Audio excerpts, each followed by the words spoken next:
ሰላም ጤና ይስጥልን እንዴት ቆይታችኋል ያልኩኝ ወደ ሳቱ መረጃዎቻችን ተሻገርኩኝ። ወደ መረጃዎቻችን ስናመራ በታላቁ የኢትዮጵያ ህዳሴ ግድብ አቅራቢያ የግብጽ ጦር መከበቡ ተሰማ መረጃውን ይዘናል ወደ እናንተ የምናጋራችሁም ይሆናል። በሌላ በኩል ወደ መካከለኛው ምስራቅ ስንመለስ ኢራን አሜሪካ እጅ እስከምትሰጥ ድረስና ሽንፈቷን አምና እስክትቀበል ድረስ ጦርነቱ ይቀጥላል ብላለች። አክላም ኢራን በአሜሪካና በእስራኤል ላይ አድቃቂና ሰፊ ጥቃት እንደምትፈጽምም አስጠንቅቃለች። በተያያዘ መረጃም የኢራን ፕሬዝዳንት ለአሜሪካ ህዝብ የጠላትነት ስሜት የለንም ሲሉ የበርካቶችን ልብ የነካ ይፋዊ ደብዳቤ ጽፈዋል። ሌላኛው መረጃ በርካታ የሀገራት የሆርሙዝ ሰርጥን ለማስከፈት ሊነጋገሩ ነው። በተከታይ ያለን መረጃ የአውስትራሊያው ጠቅላይ ሚኒስተር በኢራን ምን ማሳካት እንደሚፈለግ ግልጽ አይደለም በማለት ተናግረዋል። ይሄ ንግግራቸው ከበርካታ ሀገራት አድናቆትና ድጋፍንም አስገኝቶላቸዋል። ሙሉ መረጃውን አያይዘን ወደ እናንተ የምናቀርብላችሁ ነው። ብራን አድማጭ ተመልካቾቻችን ሌሎች እዚህ ጋር ያልጠቀስናቸው በርካታ መረጃዎችን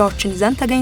እንደተለመደው ለእርስዎ ጠቃሚ ብለን ያሰብናቸውን ሁሉ አካተናል። እስከ ዝግጅታችን ፍጻሜ ድረስ አብራችሁን ቆዩ። ታዲያ ለቻናላችን አዲስ ከሆናችሁ መሰል መረጃን ለማግኘት ቻናላችን ሰብስክራይብ በማድረግ የደውል ምልክቱን መጫንዎን እንዳይረሱ። ቪዲዮ ላይክ፣ ሼር በማድረግ ይጀምሩ።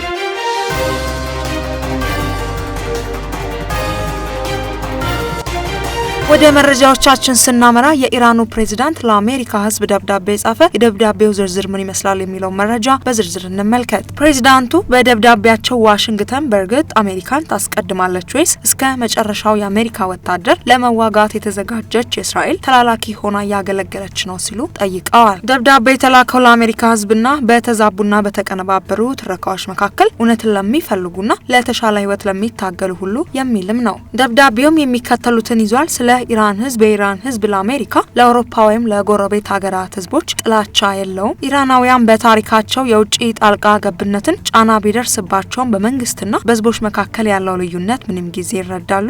ኢራንን እንደ ስጋት ለማሳየት ኢራንን እንደ ስጋት አድርጎ መሳል ከታሪካዊ እውነት ጋር አይጣጣምም። ይህ አለመለካካት የሀያላን የፖለቲካና የኢኮኖሚ ፍላጎት ውጤት ነው። ጫናን ትክክለኛ ለማስመሰል ወታደራዊ የበላይነትን ለመጠበቅና የጦር መሳሪያ ኢንዱስትሪን ለመደገፍ ጠላትን መፍጠር የግድ ይላቸዋል። ስጋት ከሌለ ደግሞ ይፈጠራል። ስለ መከላከያ አቅም አሜሪካ በኢራን ዙሪያ በርካታ ወታደራዊ ካምፖችንና ኃይሎችን አከማችታለች። እንዲህ ያለ ሁኔታ የገጠመው ማንኛውም ሀገር የመከላከያ አቅሙን ማጠናከሩ አይቀርም። ኢራን እያደረገች ያለችው ራስን ለመከላከል የሚወሰድ እርምጃ እንጂ ጦርነትን የመቀስቀስ ፍላጎት አይደለም። የአሜሪካ ጥቅም ይህ ጦርነት የትኛውንም በአሜሪካ ህዝብ ጥቅም ነው የሚያገለግለው። ንጹሃን ህጻናትን መጨፍጨፍና የሕክምና ተቋማትን ማውደም የአሜሪካ ዓለም አቀፋዊ ዝናን ከማበላሸት ውጪ ምን ፋይዳ አለው ሲሉ ፕሬዝዳንቱ ጠይቀዋል።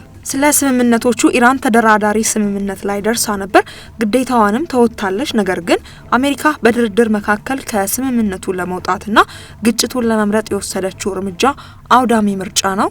የእስራኤል ሚና እስራኤል የኢራንን ስጋት በመፍጠር ዓለም አቀፍ ትኩረትን በፊሊስጤም ላይ ከምታደርገው ወንጀል ለማስቀየር እየሞከረች አይደለም። እስራኤል አሁን ዓላማዋ እስከ መጨረሻው የአሜሪካን ወታደርና የአሜሪካ ግብር ከፋይ ዶላር ድረስ ከኢራን ጋር መዋጋት ነው ብለዋል። ፕሬዝዳንት ፔዜክሺያንም ዓለም በአሁን አስቸጋሪ መስቀለኛ መንገድ ላይ እንደምትገኝ ገልጸው ግጭቱን መቀጠል ከመቼም ጊዜ በላይ ውድና ከንቱ መሆኑንም ገልጸዋል። ኢራን በሺዎች ለሚቆጠሩ ዓመታት ኩሩ ታሪኳን ይዛ የቆየች ሀገር ናት። ብዙ ወረራዎችን አሳልፋለች። ወረራዎቹም በታሪክ ውስጥ በከፋ ስም ሲነሱ፣ ኢራን ግን በክብርና በኩራት ትቀጥላለች ሲሉ ደብዳቤያቸውን አጠናቀዋል። ሌላኛው መረጃችን አሜሪካ እጅ እስከምትሰጥ ድረስ የኢራን ጦር ቃል አቀባይ አሜሪካ እጅ እስክትሰጥ ድረስ ጦርነቱን እንቀጥላለን ሲሉ ተደምጠዋል። አሜሪካና እስራኤል በመሪዎቻችንና በሙስሊሙ ላይ ላደረሱት ጥቃት ዋጋቸውን ያገኛሉ፣ ሳይደመሰሱ ወይም እጅ ካልሰጡ ጦርነቱን አናቆምም ብለዋል። ከዚህ ጋር በተያያዘ ኢራን በአሜሪካና በእስራኤል ላይ አድቃቂና ሰፊ ጥቃት እንደምትፈጽምም አስጠነቀቀች። የኢራን ጦር ቃል አቀባይ አሜሪካና እስራኤል ጥቃት ሲፈጽሙ የነበሩት ትንሽ ኢላማዎች ላይ እንደነበረ በመግለጽም ኢራን አድቃቂ ሰፊና አውዳሚ ጥቃቶችን እንደምትፈጽምም አስጠንቅቃለች። ከኢራን አብዮታዊ ዘብ ጋር ግንኙነት ባለው ታስኒም የዜና ወኪል ላይ የወጣው መግለጫ አሜሪካና እስራኤል የኢራንን ወታደራዊ አቅምና መሳሪያ በተመለከተ ያላቸው መረጃ ያልተሟላ እንደሆነ ጠቅሷል። ቃል አቀባዩ አክለውም የኢራን ወታደራዊ ምርት የሚካሄደው ጭራሹኑ በማይታወቅበት ቦታ ነው ብሏል። ፕሬዝዳንት ትራምፕ የኢራንን የመሳሪያ ክምችት በአብዛኛው እንደደመሰሱ የገለጹት በንግግር ቃል አቀባዩ ውድቅም ተደርጓል። አሜሪካና እስራኤል ለቀሰቀሱት ጥቃት ዋጋ መክፈል አለባቸውም ብለዋል። ሌላኛው መረጃችን የግብጽ ጦር መከበቡ ተሰማ። ታላቁ የህዳሴ ግድብ አቅራቢያ የሚገኝ የግብጽ ጦር በሱዳን ታጣቂዎች ተከበበ። አንድ አማራጭ ብቻ ቀርቦለታል። በታላቁ የኢትዮጵያ ህዳሴ ግድብ አቅራቢያ በሱዳን ድንበር ሳሊ በተባለ አካባቢ የሰፈር አንድ የግብጽ ጦር ሻለቃ በታጣቂዎች ከበባ እንደተደረገበት ተገለጸ። ከበባውን ያደረገው ታሲስ ወይም የሱዳን መስራች ጥምርት የተባለ አዲስ የታጣቂዎች ስብስብ መሆኑን ታውቋል። ይህ የታጣቂዎች ስብስብ በጄኔራል አልቡርሃን ከሚመራው የሱዳን ጦር የተገነጠሉ ወታደራዊ አመራሮችን፣ የምዕራብና የደቡብ ሱዳን የጎሳ ሚሊሻዎችን በአባልነት የያዘ ቡድን በሳሊያ አካባቢ የሰፈረውን 650 ገደማ ወታደሮችን የያዘውን የግብጽ ሻለቃ ከበባ ውስጥም ካስገባ በኋላ ያለምንም ቅድመ ሁኔታ እጅ እንዲሰጡ መጠየቁንም የሱዳን ታይምስም ዘግቧል። እንደ ዘገባው ከሆነ የግብጽ ሻለቃው አካባቢውን ለቆ ለመውጣት መንገድ እንዲከፈትለት የጠየቀ ቢሆንም የጥምርቱ ኃይሎች ግን ጥያቄውን ውድቅ በማድረግ ወታደሮቹ ትጥቅ እንዲፈቱ ማዘዋል። ቀደም ሲልም የጄኔራል አልቡርሃን መንግስትን ድጋፍ ለማድረግ ወደ ሱዳን የገባው ይኸው የግብጽ ጦር በቆይታውም እንቅስቃሴውን በህዳሴ ግድብ አቅራቢያና በወርቅ ማዕድን ማውጫ ስፍራዎች ላይ ማድረጉ ክትትል ሲደረግበት መቆየቱ ተመላክቷል። ታሲስ የተሰኘው ይህ ስብስብ ከፈጣን ደጋፊ ኃይሎች ጋር በቅርበት እንደሚሰራ የሚነገርለት ሲሆን በሱዳን የውስጥ ጉዳይ የግብጽን ጣልቃ ገብነትን አጥብቆ እንደሚቃወምም ይታወቃል። ግብጽ በሱዳን እየተካሄደ ባለው የእርስ በርስ ጦርነት ውስጥም ቀጥተኛ ተሳትፎ በማድረግ የጄኔራል አልቡርሃን ጦርን ስትደግፍ መቆየቷም ይታወሳል። ሌላኛው መረጃችን የአውስትራሊያው ጠቅላይ ሚኒስተር በኢራን ምን ማሳካት እንደሚፈልግ ግልጽ አይደለም አሉ። የአውስትራሊያ ጠቅላይ ሚኒስተር አንቶኒ ኢራን የኒውክሌር ጦር መሳሪያ እንዲኖራት ማድረግን እንደማይደግፉ ቢገልጹም ከዚያ በዘለለ ምን ማሳካት እንደተፈለገ ግልጽ አይደለም ሲሉ ጥያቄዎችን እያስተጋቡ ነው። በኢራን ምን ማሳካት እንደሚፈለግ ግልጽ አይደለም ያሉት አልባኔዚ ጦርነቱ በምን ሁኔታ እንደሚያከትምም በውል አይታወቅም በማለትም ሀሳባቸውን ገልጸዋል። ጠቅላይ ሚኒስተሩ መልእክቱን ያስተላለፉት ፕሬዝዳንት ዶናልድ ትራምፕ ለአሜሪካውያን ንግግር ባደረጉበት ወቅትም ነው። ጦርነቱ መቼ እንደሚያከትም ትራምፕ የጊዜ ገደብ አስቀምጦ እንደሆነ የጠየቁት አልባኔዚ ይሄ ከመጀመሩ በፊት አውስትራሊያ አስተያየቷን አልጠየቀችም በማለት ምላሿንም ሰጥተዋል። አክለውም የተባባሰ ነገር ማየት እንደማይፈለግ በግልጽም ተናግረዋል። እንዴት ያልቃል የሚለው ወይም የተጣራ መረጃ መኖር አለበት ብለዋል። ጠቅላይ ሚኒስተሩ ሀገራቸው በጦርነት ቀጥተኛ ተሳታፊ እንዳልሆነች ጠቅሰው ነገር ግን አውስትራሊያውያን ከፍተኛ ዋጋ እየከፈሉ ነው ሲሉ ተናግረዋል። ሌላኛው መረጃችን ከ35 በላይ ሀገራት የሆርሙዝ ሰርጥን ለማስከፈት አስቸኳይ ስብሰባ ሊያደርጉ ነው። በኢራንና በእስራኤል ጦርነት ምክንያት የተዘጋው የሆርሙዝ ሰርጥን ዳግም ለማስከፈት ከ35 በላይ ሀገራት ዛሬ አስቸኳይ የዲፕሎማሲ ስብሰባ ያደርጋሉ። በእንግሊዝ የውጭ ጉዳይ ሚኒስተር ኢቬት ኩፐር ሰብሳቢነት የሚካሄደው ይህ ስብሰባ ቁልፍ በሆኑ የባህር መስመር ላይ የተስተጓጎለውን የንግድ ልውውጥ ለመታደግም ያለመ ነው።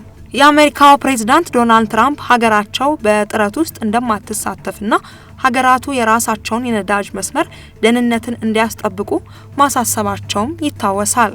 የሰርጡ መዘጋት በዓለም አቀፍ የነዳጅ ዋጋ ላይ ከፍተኛ ጭማሪ ያስከተለ ሲሆን የአውሮፓ የኤሽያ ሀገራት የጋራ ወታደራዊ ዲፕሎማሲያዊ እርምጃዎችን ለመውሰድም እየተመካከሩ ይገኛሉ። ስብሰባው አውሮፓ ያለ አሜሪካ ድጋፍ ለራሷ ጸጥታ ኃላፊነት ለመውሰድ የምታደርገው ጥረት ማሳያም ተደርጎ ተወስዷል። ሌላኛው መረጃችን ከፕሬዝዳንት ትራምፕ ንግግር በኋላ የነዳጅ ዋጋ ጭማሪ ያሳየ። ፕሬዝዳንት ትራምፕ ለህዝቦች ባደረጉት ንግግር ከስምምነት የማይደረስ ከሆነ የኢራንን መሰረተ ልማቶች በክፉኛ እንደሚመቱ ከዛቱ በኋላ የነዳጅ ዋጋ በከፍተኛ ሁኔታ ጭማሪ አሳይቷል። ከፕሬዝዳንቱ ንግግር ከጥቂት ሰዓታት በኋላ ዋነኛው ድፍድፍ ነዳጅ ብሬንት ዋጋ በ5 በመቶ ጭማሪ አሳይቶ ወደ $106 ደርሷል። ለዋጋው መጨመር ምክንያት ለዓለም የነዳጅ ዘይት አቅርቦት ወሳኝ የሆነ የሆርሙዝ ወሽመጥ እንዲከፈት ከሚያስችል ይልቅ የጦርነት መቀጠል የሚያመለክት ነገርም መናገራቸው ነው። ፕሬዝዳንት ትራምፕ በንግግራቸው ከመካከለኛው ምስራቅ የነዳጅ አቅርቦት የሚፈልጉ ሀገራት የሆርሙዝ ወሽመጥን ክፍት እንዲሆን ለማድረግ መሪነቱን መውሰድ አለባቸውም ብለዋል። ጦርነት የተከፈተባት ኢራን የዓለም 20 በመቶ የነዳጅ የሚተላለፍባት ሆርሙዝን መዝጋቷን ተከትሎ የነዳጅ ዋጋ ከመጨመሩም በላይ በዓለም ላይ የአቅርቦት እጥረትም ተከስቷል። የምጣኔ ሀብት ባለሙያዎች ትራምፕ በንግግራቸው ላይ በፋርስ ባህር ሰላጤ የሚካሄደው ጦርነት በቶሎ የሚያበቃበትን ሁኔታ በተመለከተ ምንም አይነት ተስፋ ባለመስጠታቸው በነዳጅ ገበያው ላይ አለመረጋጋት እንዲቀጥልም ምክንያትም ሆኗል። ኢራን የሆርሙዝ ወሽመጥ እንዲከፈትና መስመሩ ለአሜሪካ ለእስራኤልና እንደሚቀጥልና ለአጋሮቻቸው ዝግ ሆኖ እንደሚቀጥል ከማሳወቋ በተጨማሪ የባህር መተላለፊያውን የበለጠ ለመቆጣጠር የሚያስችላትን አዲስም ህግ አውጥታለች። ኢራን አዲሱን ህግ አውጥታ መተግበሯን በባለፈው መረጃ ወደ እናንተ ይዘን ቀርበናል። ክቡራን አድማጭ ተመልካቾቻችን ኢትዮናስ ሚዲያችን ምንም ጊዜ እንደሚለው ሰላም ለሀገራችን፣ ሰላም ለዓለማችን ሁሉ ያድልልን። በቀጣይ በሌሎች መረጃዎች እስክንገናኝ ድረስ በያላችሁበት ጤና ይስጥልን።